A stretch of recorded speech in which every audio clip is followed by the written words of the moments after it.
दोस्तों, आने वाले 10 साल इंडिया के लिए सिर्फ जरूरी नहीं बल्कि हिस्टोरिक होने वाले हैं। आज हम एक ऐसी कहानी पर बात करेंगे जिसमें टेक्नोलॉजी है, बिजनेस है, पैसा और भविष्य सब एक साथ मिल रहा है। इंडिया के अगले अरबपति कहां से आएंगे, उनका रास्ता क्या होगा? जवाब शायद हमारी सोच से कहीं ज्यादा करीब है। Climate tech. अगर आपको ऐसे ही भविष्य पर आधारित और ज्ञानवर्धक विषयों में रुचि है तो इस चैनल को अभी सब्सक्राइब करें, वीडियो को लाइक करें और अपने परिवार और दोस्तों के साथ शेयर करें। चलिए अब इस दिलचस्प विषय की गहराई में उतरते हैं। बिल्कुल। और ये कोई बोरिंग लेक्चर नहीं होने वाला है ना? नहीं, बिल्कुल नहीं। इसे एक सफर की तरह देखिए जिसमें हम भविष्य के भारत का एक ब्लूप्रिंट समझने वाले हैं। क्लाइमेट टेक सिर्फ प्लैनेट को बचाने का काम नहीं है, ये एक नया प्लैनेट, एक नई अर्थव्यवस्था बनाने का बिजनेस है। तो चलिए सबसे पहले यही समझते हैं कि आखिर क्लाइमेट टेक ही क्यों और अभी क्यों? भारत आज एक बहुत बड़े मोड़ पर खड़ा है।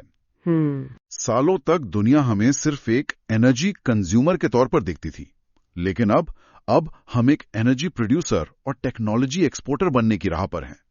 ये बदलाव कितना बड़ा है? ये बदलाव जेनरेशनल है, पीढ़ीगत है। हम सब ने 1990 और 2000 के दशक में आईटी सेक्टर की क्रांति देखी है। हाँ, बिल्कुल। उसने लाखों करोड़ों की दौलत बनाई। क्लाइमेट टेक आने वाले 10 सालों में उससे भी बड़ी वेल्थ वेव पैदा करने की क्षमता रखता है। उससे भी बड़ी? हाँ, आईटी ने हमारे काम करने का तरीका बदला, क्लाइमेट टेक हमारे जीने का तरीका बदलेगा। ये सिर्फ सॉफ्टवेयर और कोड की बात नहीं है, ये स्टील, सीमेंट, ऊर्जा और ट्रांसपोर्ट, मतलब हमारी पूरी अर्थव्यवस्था का जो बुनियादी ढांचा है ना, उसे बदलने की बात है। लेकिन ऐसा क्यों होगा? आईटी की लहर तो समझ आती है, क्योंकि पूरी दुनिया डिजिटल हो रही थी। क्लाइमेट टेक में ऐसा क्या खास है जो इसे आईटी से भी बड़ा बना सकता है? इसका कारण बहुत दिलचस्प है। क्लाइमेट टेक एक साथ दो सबसे बड़ी ताकतों को जोड़ता है। अच्छा। एक अस्तित्व का संकट है। सही बात है। और बाजार है। भारत की ऊर्जा की जरूरतें, हमारी एनर्जी डिमांड अगले 1 दशक में दुगनी होने वाली है। तो जब आप इतनी बड़ी समस्या को इतने बड़े बाजार के लिए हल करते हैं तो अवसर असीमित हो जाते हैं। और शायद इसीलिए ग्लोबल कैपिटल। एग्जैक्टली। यही वजह है कि पूरी दुनिया का पैसा यानी ग्लोबल कैपिटल भारत की तरफ देख रहा है। वे जानते हैं कि अगली बड़ी ग्रोथ स्टोरी यहीं लिखी जाएगी। तो मतलब समस्या भी यही है, बाजार भी यही है, और उस बाजार में पैसा लगाने के लिए दुनिया भी तैयार है। दुनिया भी तैयार है। तो ये तो वाकई एक परफेक्ट स्टॉर्म जैसा लग रहा है। लेकिन ये सब सुनने में बहुत बड़ा और एब्स्ट्रैक्ट लगता है। क्या आप इसे हमारे लिए थोड़ा और असल बना सकती हैं? मान लीजिए आज कोई युवा इस सफर को शुरू करना चाहता है, तो उसकी कहानी कैसी दिखेगी? बिल्कुल। चलिए 3 ऐसी कहानियों की कल्पना करते हैं जो काल्पनिक नहीं बल्कि आज की हकीकत पर आधारित हैं। पहली कहानी है पुणे के एक 26 साल के इंजीनियर की। उसे हम द बैटरी रिसाइकलर कह सकते हैं। द बैटरी रिसाइकलर, ठीक है। वो एक छोटा सा स्टार्टअप शुरू करता है पुरानी ईवी बैटरीज को रिसाइकिल करने का। उसके दोस्त और रिश्तेदार मजाक उड़ाते हैं, कहते हैं कि ये तो स्क्रैप का बिजनेस है, कबाड़ी का काम है। हाँ, ये मानसिकता तो बहुत आम है। लोग नई चीजों को पुरानी नजरों से ही देखते हैं। बिल्कुल। लेकिन वो लड़का भविष्य देख रहा है। उसे पता है कि आज जो लाखों ईवी सड़कों पर आ रही हैं, 5-10 साल बाद उनकी बैटरी का क्या होगा? सही बात है, वो कहीं तो जाएंगी। हाँ, वो बैटरियां लैंडफिल में तो जा नहीं सकती। उनके अंदर लिथियम, कोबाल्ट, निकल जैसे कीमती मेटल्स हैं। वो चुपचाप अपनी टेक्नोलॉजी पर काम करता है। 5 साल के अंदर उसकी कंपनी टाटा, एमजी और ह्युंडई जैसी बड़ी ऑटो कंपनियों को रिसाइकिल किए हुए मेटल सप्लाई करने लगती है। इसे अर्बन माइनिंग कहते हैं, है ना? शहरों के कचरे से सोना निकालना। Exactly, urban mining. और 10 साल में उसकी कंपनी एक यूनिकॉर्न बन जाती है।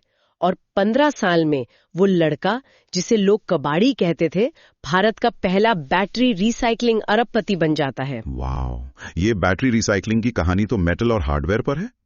लेकिन क्या ये अवसर सिर्फ चीजों को दोबारा इस्तेमाल करने में है या फिर बिल्कुल नई ऊर्जा बनाने में भी है, जैसे कि हाइड्रोजन? आपने बिल्कुल सही नब्ज पकड़ी है। और यहीं हमारी दूसरी कहानी आती है, the hydrogen queen. The hydrogen queen, interesting. सोचिए, गुजरात की एक युवा महिला जिसे केमिस्ट्री में गहरी रुचि है, वो ग्रीन हाइड्रोजन बनाने का काम शुरू करती है। शुरुआती 2 साल बहुत मुश्किल होते हैं। टेक्नोलॉजी महंगी है और कोई भी इंडस्ट्री डीजल और कोयले को छोड़ने के लिए तैयार नहीं है। तो फिर खेल कैसे बदलता है? खेल बदलता है एक सरकारी पॉलिसी से।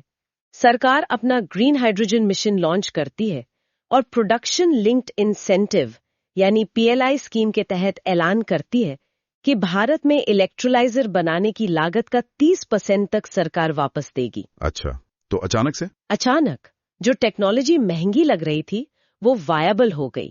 और ये सिर्फ एक ऑर्डर नहीं था, ये पूरी इंडस्ट्री के लिए एक साफ संकेत था कि भविष्य हाइड्रोजन का है। बस यहीं से स्टील, सीमेंट, फर्टिलाइजर जैसी बड़ी बड़ी कंपनियां जो डीजल पर चलती थीं, अब हाइड्रोजन की तरफ भागती हैं। और वो महिला जिसने सही समय पर शुरुआत की थी, देखते ही देखते भारत की पहली महिला हाइड्रोजन अरबपति बन जाती है। वाह, मतलब एक पॉलिसी ने पूरे सेक्टर का भविष्य तय कर दिया। हमने हार्डवेयर और बड़े इंफ्रास्ट्रक्चर की बात की, लेकिन भारत की असली ताकत तो हमेशा सॉफ्टवेयर रही है। इस क्लाइमेट टेक बूम में सॉफ्टवेयर का रोल कहां फिट होता है? Is it just a supporting role or can it be a multi-billion dollar opportunity on its own? ये एक multi-billion dollar opportunity है और यही हमारी तीसरी कहानी है, द सोलर स्टैक एंटरप्रेन्योर की। Solar stack? हाँ, एक स्टार्टअप है जो सिर्फ घरों की छतों पर सोलर पैनल नहीं लगाता, वो एक पूरी सर्विस देता है। इसे फुल स्टैक अप्रोच कहते हैं। अच्छा। मतलब सोलर पैनल लगाने से लेकर उसकी बिलिंग, मेंटेनेंस, फाइनेंसिंग और AI की मदद से ये अनुमान लगाना कि कल कितनी धूप निकलेगी और कितनी बिजली बनेगी, सब कुछ एक ही पैकेज में। तो ग्राहक को सिर्फ एक प्रोडक्ट नहीं बल्कि एक पूरा समाधान मिल रहा है। और उससे भी जरूरी, कंपनी को एक रिकरिंग इनकम मिल रही है। ये वन टाइम सेल का बिजनेस नहीं है, ये एक सब्सक्रिप्शन मॉडल है। बिल्कुल। और यही भारतीय IT कंपनियों की खासियत रही है। हमने प्रोडक्ट नहीं, हमेशा सोल्यूशन बेचा है। क्लाइमेट टेक में भी यही पैटर्न दोहराया जा सकता है। ये मॉडल आसानी से एक शहर से दूसरे शहर और फिर पूरे देश में स्केल किया जा सकता है। 10 साल में इस कंपनी का IPO आता है और 20 साल में वो एक multi-billion dollar एम्पायर बन जाती है। ये तीनों कहानियां दिखाती हैं कि क्लाइमेट टेक में अवसर हर तरफ हैं, हार्डवेयर, एनर्जी और सॉफ्टवेयर में भी। तो जब हम इन सभी अवसरों को एक साथ देखते हैं, solar, wind, batteries, EVs, hydrogen, carbon credits, ये सब मिलाकर भारत की क्लाइमेट इकोनॉमी कितनी बड़ी हो सकती है? इसका कुल आकार कितना बड़ा है? ये आंकड़ा दिमाग को हिला देने वाला है। कुछ अनुमानों के अनुसार ये सब मिलकर भारत के लिए 2070 तक लगभग $35 ट्रिलियन का अवसर पैदा करता है। $35 ट्रिलियन? जी हाँ, $35 ट्रिलियन। ये भारत की मौजूदा $4 ट्रिलियन की GDP से लगभग 9 गुना ज्यादा है। ये एक सेक्टर में होने वाला निवेश नहीं है, ये पूरी अर्थव्यवस्था का कायापलट है। $35 ट्रिलियन, ये सुनने में इतना बड़ा लगता है कि यकीन करना मुश्किल है। इसका आम आदमी के लिए क्या मतलब है? इसका सीधा सा मतलब ये है कि आने वाले 20-30 सालों में इस सेक्टर में इतनी दौलत बनेगी जितनी शायद हमने इतिहास में किसी एक सेक्टर में बनते हुए नहीं देखी। और ये किसी एक ग्रुप के लिए सीमित नहीं है, चाहे कोई छात्र हो, इंजीनियर हो, फैक्ट्री का मालिक हो या किसान हो, हर किसी के लिए इसमें कुछ बनाने का मौका है। बिल्कुल। चलिए इसे और आसान बनाते हैं। कभी कभी ये बड़े बड़े शब्द जैसे गीगावाट, हाइड्रोजन, कार्बन क्रेडिट्स आम लोगों को डरा देते हैं। क्या हम इन्हें कुछ मजेदार और सरल उदाहरणों से समझ सकते हैं? जरूर। चलिए इन जटिल कॉन्सेप्ट्स को रोजमर्रा की चीजों से जोड़ते हैं। सोलर को बिजनेस का ATM मशीन समझिए। ATM machine? हाँ, आपने एक बार अपने घर, फैक्ट्री या खेत में सोलर पैनल लगा दिए तो ये एक ऐसा निवेश है जो अगले 20-25 साल तक आपको या तो बिजली के बिल से बचाता है या आपकी कमाई कराता है। एक बार का निवेश, सालों तक पैसे की बारिश। ये तो बहुत अच्छा उदाहरण है। और EV चार्जिंग के बारे में क्या? EV चार्जिंग को आप नया डिजिटल पेट्रोल पंप समझ सकते हैं। नया पेट्रोल पंप? हाँ, अनुमान है कि भारत में अगले कुछ सालों में 2 करोड़ नए चार्जिंग पॉइंट लगेंगे। ये बिल्कुल पेट्रोल पंप जैसा ही बिजनेस है, लेकिन ये डिजिटल है, स्मार्ट है और इसमें लगातार आमदनी होती है। आप सो रहे हैं, आपकी गाड़ी चार्ज हो रही है और आपका पैसा बन रहा है। ठीक है। और हाइड्रोजन, ये थोड़ा मुश्किल लगता है। हाइड्रोजन को नया तेल, मतलब न्यू ऑयल मान लीजिए। नया तेल? जैसे हमारे घरों में पहले मिट्टी का तेल या LPG इस्तेमाल होती थी, जिसे धीरे धीरे बिजली ने बदल दिया। वैसे ही इंडस्ट्री में चलने वाली बड़ी बड़ी मशीनों, ट्रकों और जहाजों में जो डीजल और फर्नेस ऑयल इस्तेमाल होता है उसे ग्रीन हाइड्रोजन बदलेगा। यह इंडस्ट्री का नया साफ सुथरा ईंधन है। वाह, ये तो बहुत आसानी से समझ आ गया। और ये कार्बन क्रेडिट्स क्या चीज है? ये तो सुनने में और भी अजीब लगता है। कार्बन क्रेडिट्स को प्लैनेट का यूपीआई समझिए। यूपीआई? हाँ, ये थोड़ा अनोखा है पर सच है। मान लीजिए आपने अपने खेत में बहुत सारे पेड़ लगाए, उन पेड़ों ने हवा से कार्बन डाइऑक्साइड सोख लिया, मतलब आपने पर्यावरण का भला किया। अब कोई बड़ी कंपनी जिससे अपना कार्बन उत्सर्जन कम करना है, वो आपसे ये कार्बन बचाने का खरीद सकती है। हर क्रेडिट, जिसे एक वेरा या वेरिफाइड इमिशन रिडक्शन कहते हैं, वो 1 टन CO2 के बराबर होता है। अच्छा। भारत में वेरा और गोल्ड स्टैंडर्ड जैसी ग्लोबल एजेंसियां इसे सर्टिफाई करती हैं, जिसके बाद इसे ग्लोबल मार्केट में बेचा जा सकता है।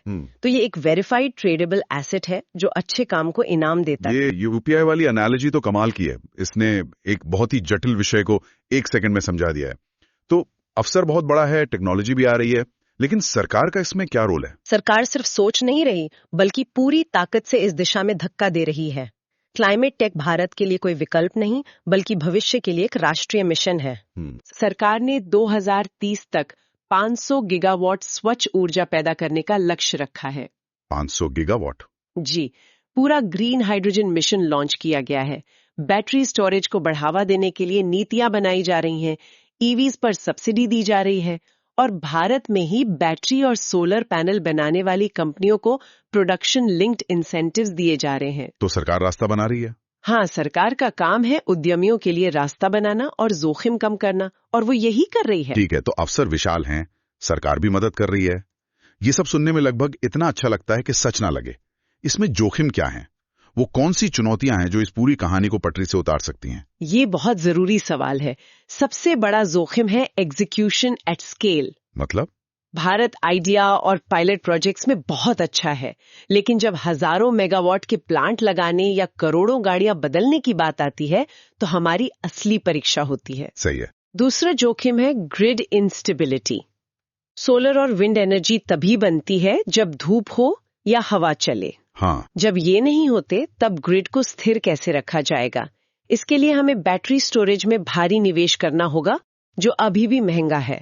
और क्या कोई बाहरी जोखिम भी हैं, जैसे दूसरे देशों पर निर्भरता? बिल्कुल।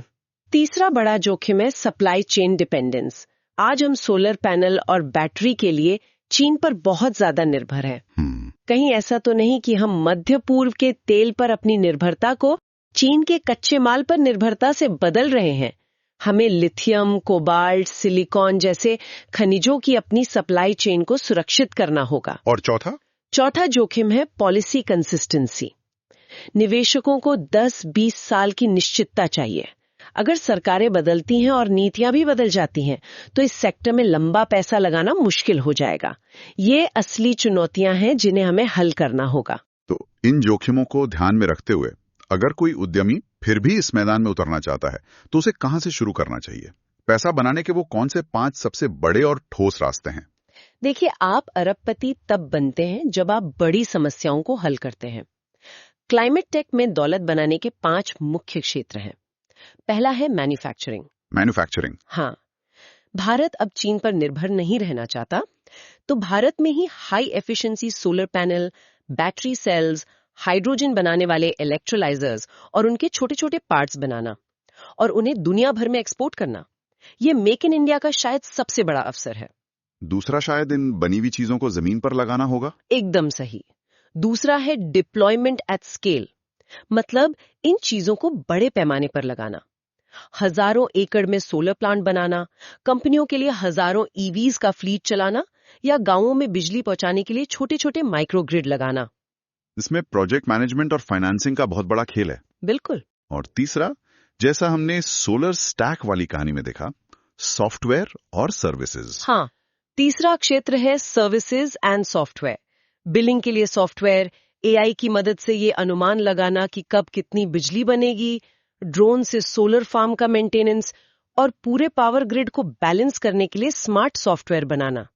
असली मार्जिन हार्डवेयर के साथ साथ सॉफ्टवेयर में भी है और ये भारत की सबसे बड़ी ताकत है। चौथा रास्ता थोड़ा अलग है, कचरे से जुड़ा हुआ।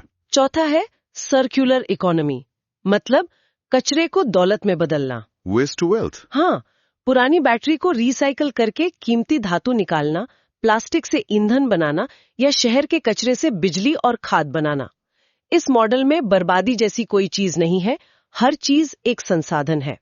ये प्रकृति के नियमों पर चलने वाला बिजनेस है। और पांचवा, जिसके बारे में हमने भी बात की, जो थोड़ा फाइनेंस और टेक का मेल है, पांचवा है कार्बन मार्केट्स। ये एक तरह से फिनटेक का अवसर है। भारत में किसानों, एनजीओज या कंपनियों द्वारा बनाए गए कार्बन क्रेडिट्स को अंतर्राष्ट्रीय बाजार में बेचने के लिए टेक्नोलॉजी प्लेटफॉर्म बनाना। एक नया एसेट क्लास। बिल्कुल, ये एक नया एसेट क्लास है और इसमें ट्रेडिंग, वेरिफिकेशन और फाइनेंसिंग का बहुत बड़ा पोटेंशियल है। तो ये 5 रास्ते हैं: manufacturing, deployment, services and software, circular economy और कार्बन मार्केट्स। हर एक अपने आप में एक पूरी इंडस्ट्री है। बिल्कुल, इनमें से कोई भी एक क्षेत्र चुने और 10 साल तक उस पर पूरी लगन से काम करते रहें तो सफलता की संभावना बहुत ज्यादा है। दोस्तों, हम एक बहुत ही अनोखे पल में खड़े हैं।